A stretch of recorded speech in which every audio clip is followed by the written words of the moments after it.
Dan saya peringatkan kepada Richard Lee, 1 kali 24 jam untuk meminta maaf kepada keluarga besar Ustadz MR. Jika permintaan maaf itu juga disampaikan melalui kreator medianya, jika tidak dilakukan akan saya gugat. Saya akan tempuh jalur hukum.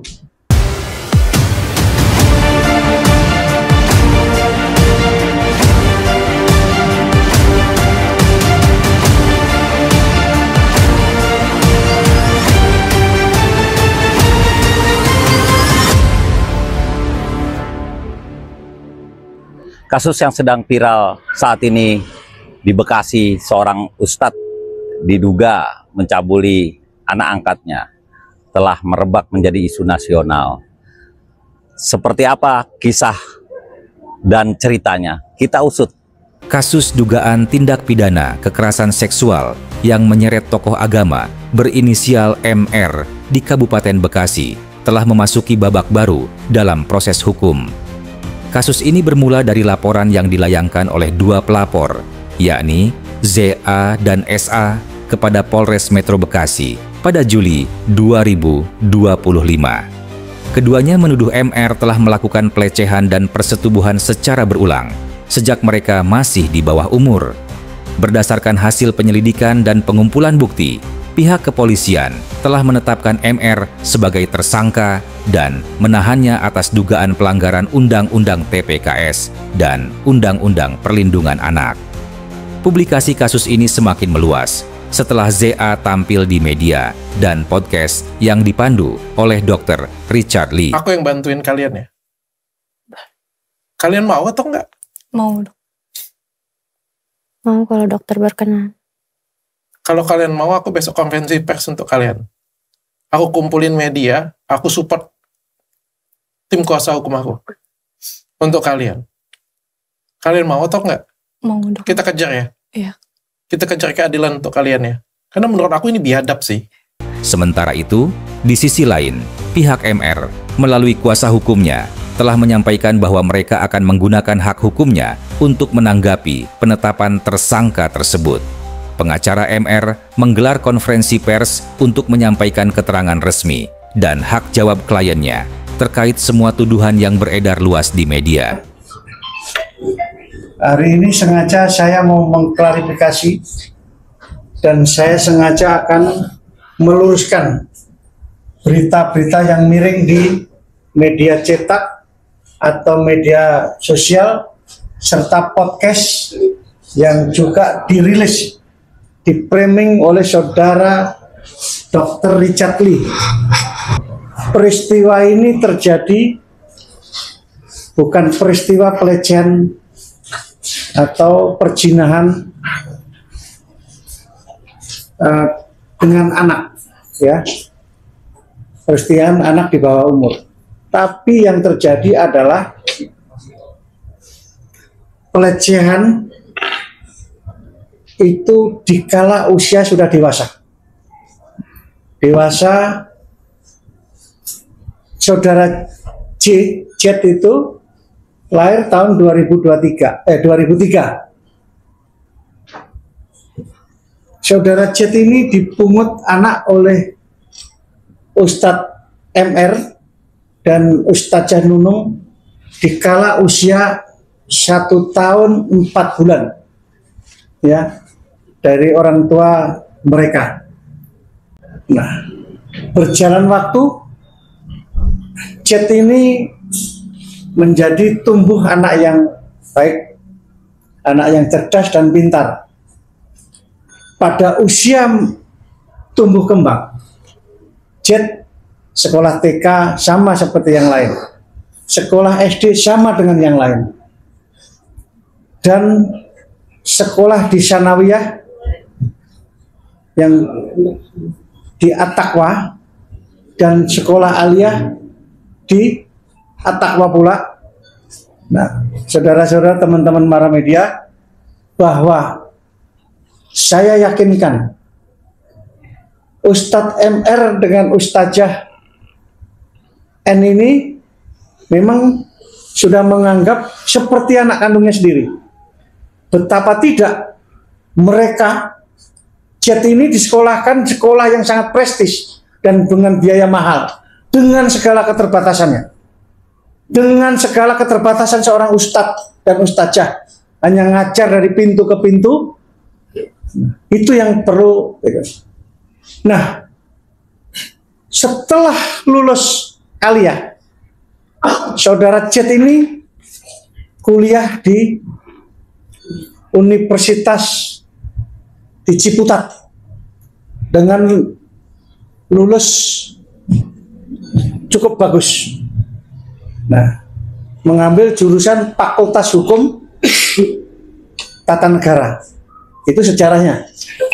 Nah, peristiwa yang dituduhkan Jet kepada Ustadz MR ini sejatinya terjadi peristiwa ini dari tahun 2023. Saya ulangi, tahun 2023. Berarti Jet ini sudah dewasa, bukan kategori anak. Tolong Ibu Kelurahan ya, yang catat baik-baik. Usia anak menurut Undang-Undang Perlindungan Anak, Perempuan dan Anak, itu kisaran 0 sampai 18 tahun. 0 sampai 18. Dan tahun 2023, Jet sudah usia 20 tahun. Jadi kalau itu pun terjadi, ini adalah dewasa dengan dewasa. Ya. Tetapi saya ingatkan kembali, saya yakinkan kepada teman-teman media, bahwa apa yang dituduhkan oleh saudara Jet dan di-framing oleh konten kreator Richard Lee, ya, itu tidak benar. Kenapa tidak benar? Tolong saya peringatkan kepada konten kreator Dr. Richard Lee bahwa Ustadz MR ini bukan ditangkap polisi, tapi saya sebagai penasihat hukumnya, saya antarkan untuk dipertanggungjawabkan kalau itu salah. Untuk dipertanggungjawabkan, saya antarkan hari Rabu. Sementara Richard Lee memframing di hari Kamis. Jadi tolong saya peringatkan kepada saudara Richard Lee, jangan mengganggu kinerja kepolisian. Biar saja polisi yang bekerja, menyidik apa salah atau benarnya nanti yang menentukan pengadilan. Kedua, saya peringatkan juga saudara Richard Lee. Richard Lee itu adalah dokter kecantikan. Uruslah profesi yang sebenarnya sebagai profesi dokter kecantikan. Jangan mengurus perkara hukum orang. Jangan mencari popularitas saja. Nggak baik itu. Dan saya peringatkan kepada Richard Lee. 1 kali 24 jam untuk meminta maaf kepada keluarga besar Ustadz MR, jika permintaan maaf itu juga disampaikan melalui kreator medianya. Jika tidak dilakukan, akan saya gugat. Saya akan tempuh jalur hukum. Saya ulangi, jika mereka Dr. Richard Lee tidak meminta maaf secara terbuka bahwa apa yang dilakukan itu tidak benar, maka saya sebagai penasihat hukum keluarga besar Ustadz MR akan menempuh jalur hukum.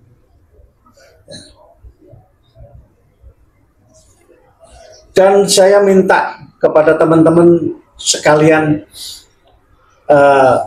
untuk dijaga keluarga atau istri dari Ustadz MR. Beliau yang membesarkan Jet dari kecil seperti anak kandungnya sendiri, disayang, apapun dituruti.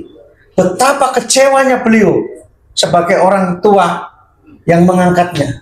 Padahal saat itu jet itu dibawa naik sepeda, diputar, ditawar-tawarkan ke orang lain, nggak ada yang mungut. Tapi dipungut itu diangkat anak Ustadz Jet, Ustadz MR ini, dididik dengan baik, disekolahkan dengan baik, balasannya seperti itu. Nah, itu pengantar dari saya. Jika ada teman-teman media ada pertanyaan kepada saya atau kepada Ustadz N, silahkan melalui saya. Nanti saya akan menjawab, biar beliau menyampaikan kepada saya. Dia seorang wanita, seorang ibu, lebih sakit kepada yang lain. Bayangkan saja, menikah sekian tahun tidak punya anak, mengangkat anak begitu besar, berkhianat seperti itu. Ya, kasihan teman-teman yang laki-laki seperti saya ini, tentu punya istri, punya adik perempuan, dan ibunya pun perempuan. Betul apa betul? Nah, itulah kira-kira perasaannya sama, sakit, menderita, sangat dilecehkan, dihina. Bayangkan saja, beliau sangat terhina, mengangkat anak dibegitukan. Peristiwa ini berawal kedatangan kakak daripada Jet ini waktu Jet itu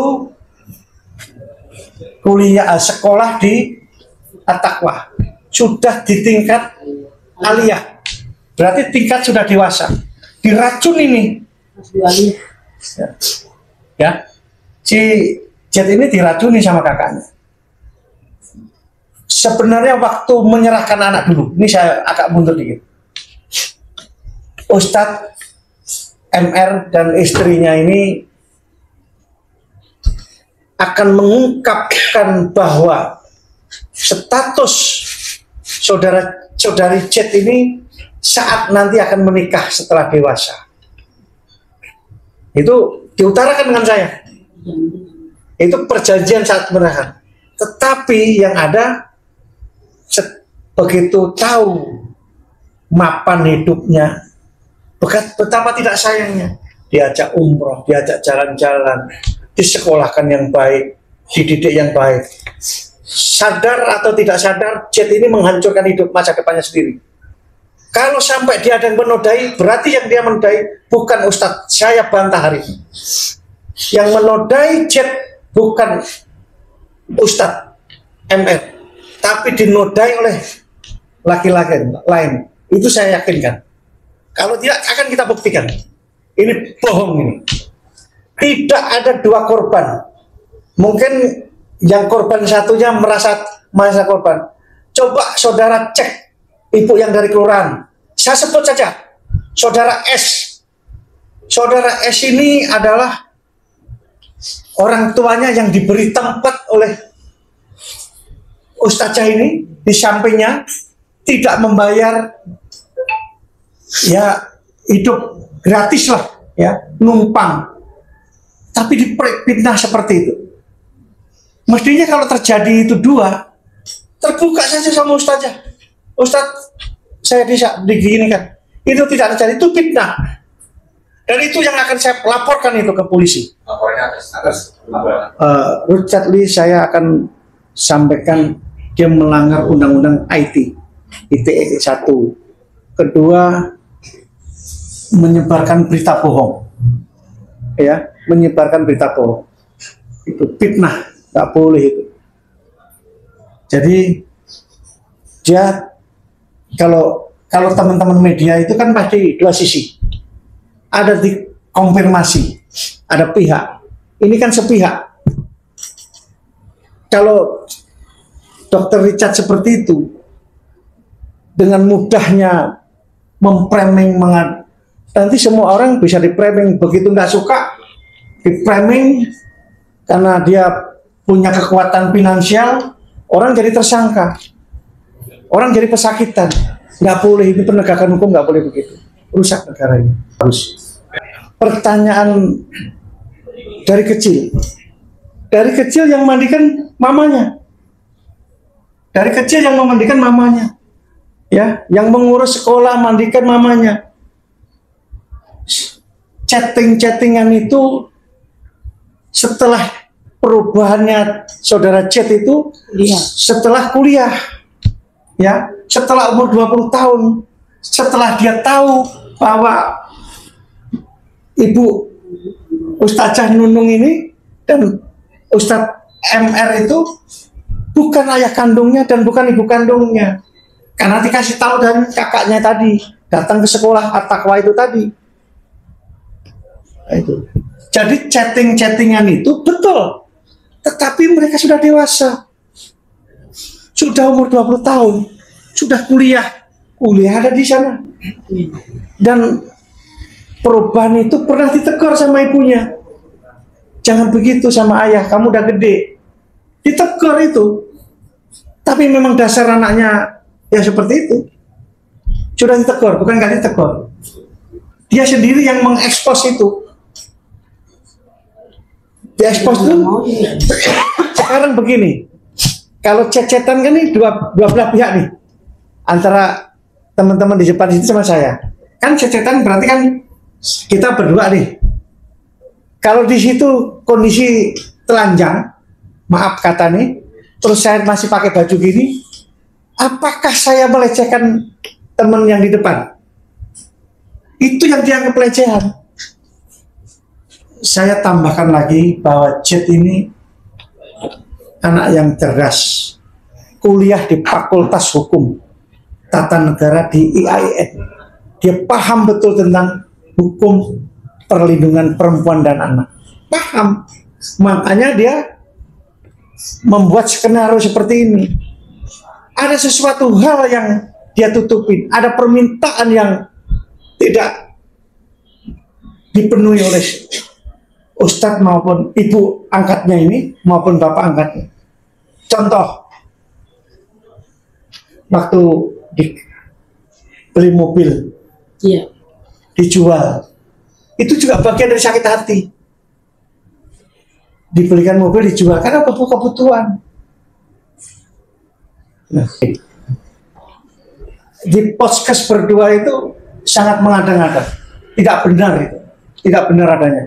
Karena fakta dengan kenyataannya, faktanya nggak begitu. Terutama saudara Salwa, saya sebut aja, saudara Salwa ini pembohong. Tinggal di rumahnya Ustadz ini, setiap malam pergi dengan pacarnya kan gitu, pergi ke puncak, dituduhkan Ustazah, Ustadz. Nah, saya minta Polres Kabupaten Cikarang mendalami pengakuan saudara Salwa dan memanggil pihak-pihak seperti contoh bekas pacarnya, tetangga kanan kiri tahu perilaku saudara S. Salwa ini. Ini saya tambahkan, saya terang-terangan, terbuka saya. Nah, pihak kelurahan mestinya saat itu menyampaikan ke Ustadz, ada keluhan seperti ini. Nah, mestinya tidak terjadi, terus tidak terjadi dia podcast ke Dr. Richard, seolah-olah benar, memancing kegaduhan publik, memancing emosional publik, dan yang lebih menyakitkan adalah Ustadz ini pendakwah, ya, pendakwah. Jadi framingnya sangat buruk terhadap umat Muslim. Saya tegaskan, apa yang dituduhkan tidak benar. Pihak MR meyakini bahwa proses hukum akan membuktikan kebenaran yang sesungguhnya. Mengingat status MR sebagai tokoh yang dikenal, kasus ini menjadi perhatian serius. Semua pihak berharap agar proses hukum di Polres Metro Bekasi dapat berjalan secara transparan, objektif, dan adil. Tujuannya adalah memastikan kepastian hukum bagi MR dan mendapatkan keadilan serta pemulihan bagi para korban.